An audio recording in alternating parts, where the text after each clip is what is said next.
Algunas generalidades de la absorción.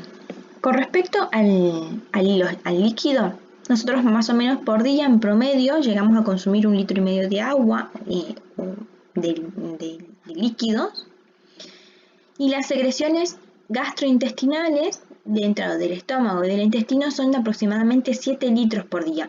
Ustedes piensen que dentro del tubo digestivo hay un continuo movimiento de agua y de electrolitos. Esto es continuo, es permanente.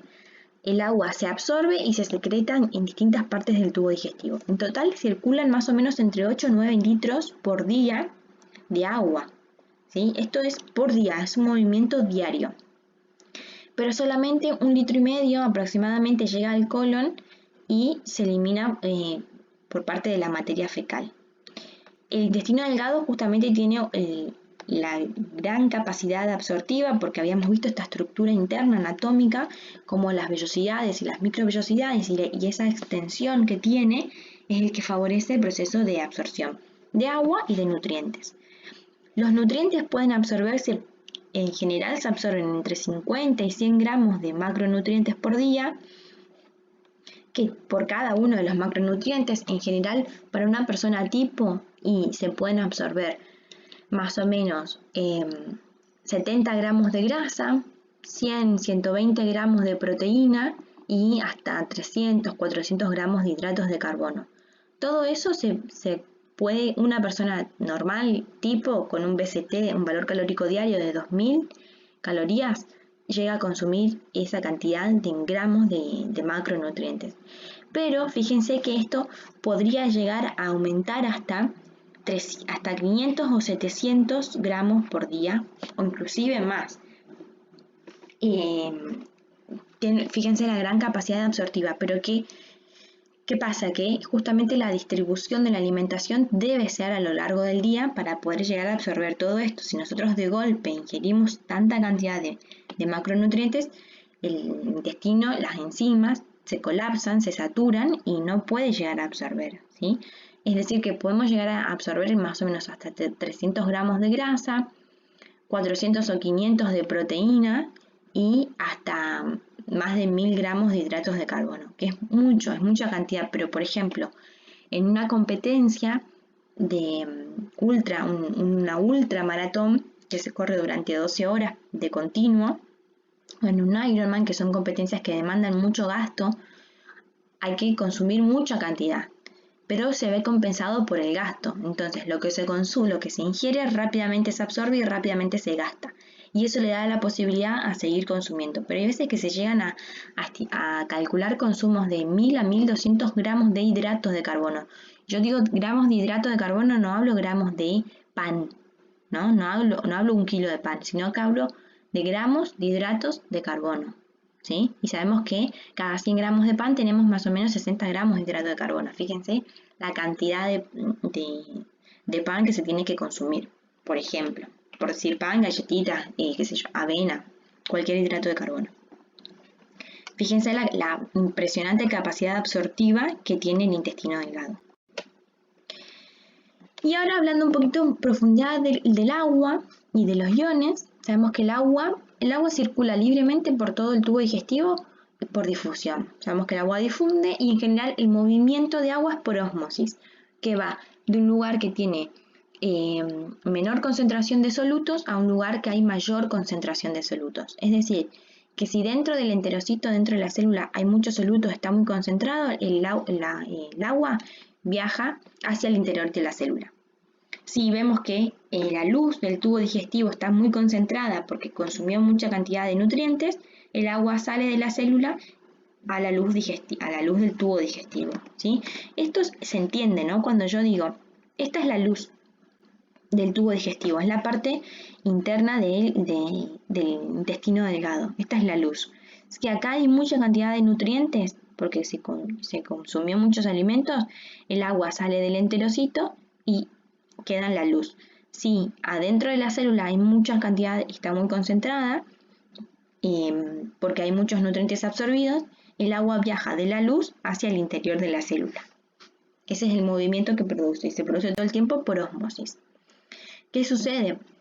Muchas veces esto es como una esto es en situación normal, pero introducción a la fisiopatología, cuando a nivel de la luz intestinal hay muchos nutrientes que no pueden ser absorbidos porque está dañada la mucosa o puede ser por múltiples causas, se produce un tipo de diarrea porque justamente hay muchos nutrientes a nivel de la luz, entonces hay mucha agua que sale sale hacia la luz para poder diluir porque está muy concentrado, se forma mucha agua en el intestino delgado y toda esa cantidad de agua que no es absorbida en ninguna porción del intestino delgado llega al colon, y en el colon tanta cantidad de agua sobrepasa la capacidad de absorción también del colon y se produce la diarrea, por ejemplo.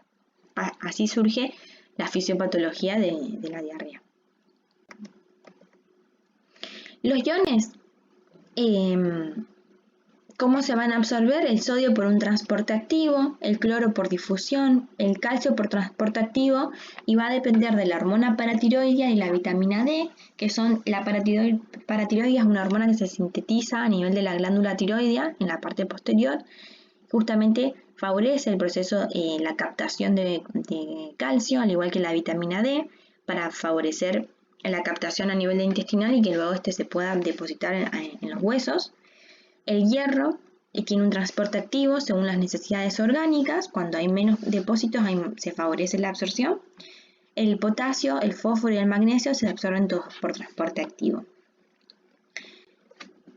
Y ahora vamos a ver puntualmente la absorción de los macronutrientes.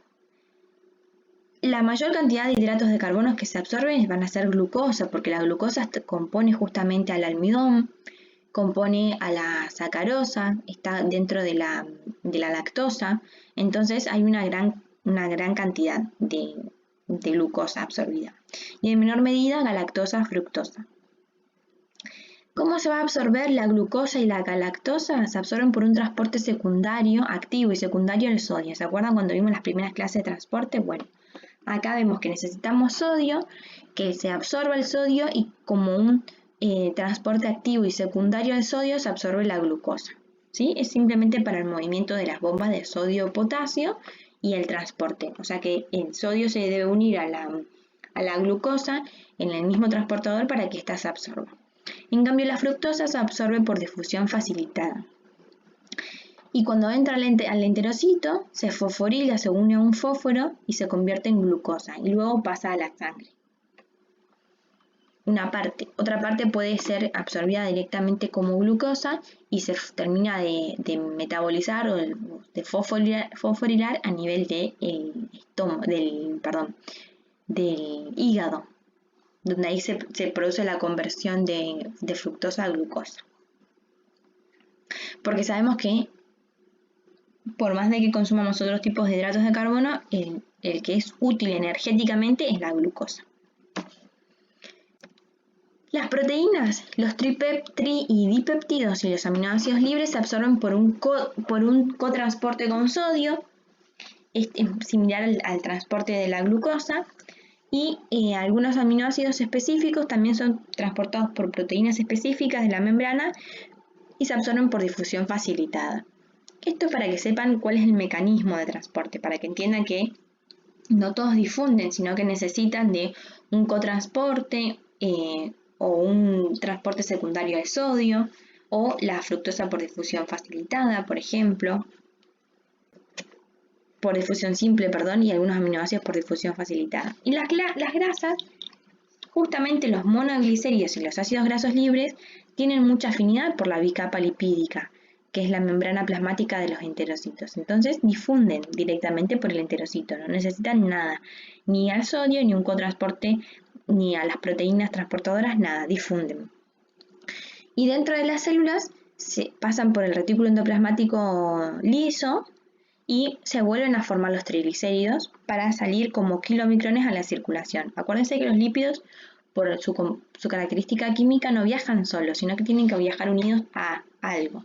En este caso, los triglicéridos siempre van a viajar unidos a los kilomicrones, que es la forma de agruparlos y que puedan viajar por la circulación, y el colesterol va a viajar a ciertas proteínas formando la VLDL y luego LDL y HDL, ¿sí? Que es el colesterol bueno y el malo, como se entiende, pero tiene todo un proceso.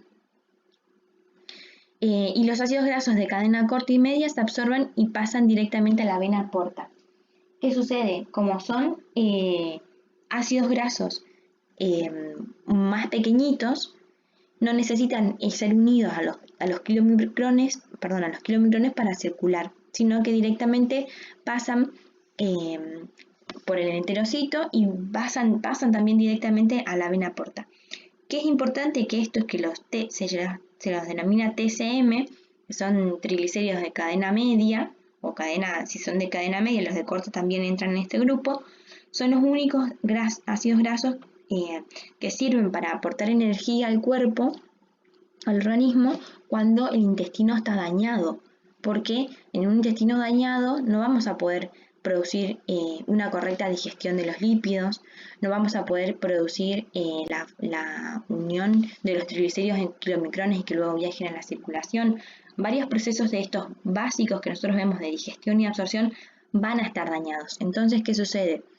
Cuando se alimentan por fórmulas, las personas se alimentan por fórmulas enterales, y os estoy adelantando mucho al final de la carrera, pero cuando la alimentación es por medio de una fórmula, siempre se usan estas fórmulas están compuestas en general por las estructuras monoméricas, es decir, por aminoácidos libres, por glucosa, por alguna dextrina y por TCM, que son los triglicéridos de cadena media, porque se sabe que justamente no necesitan ninguna estructura interna para poder ser absorbido. Pasan por el enterocito, aunque esté dañado, y pasan a la circulación porta directamente.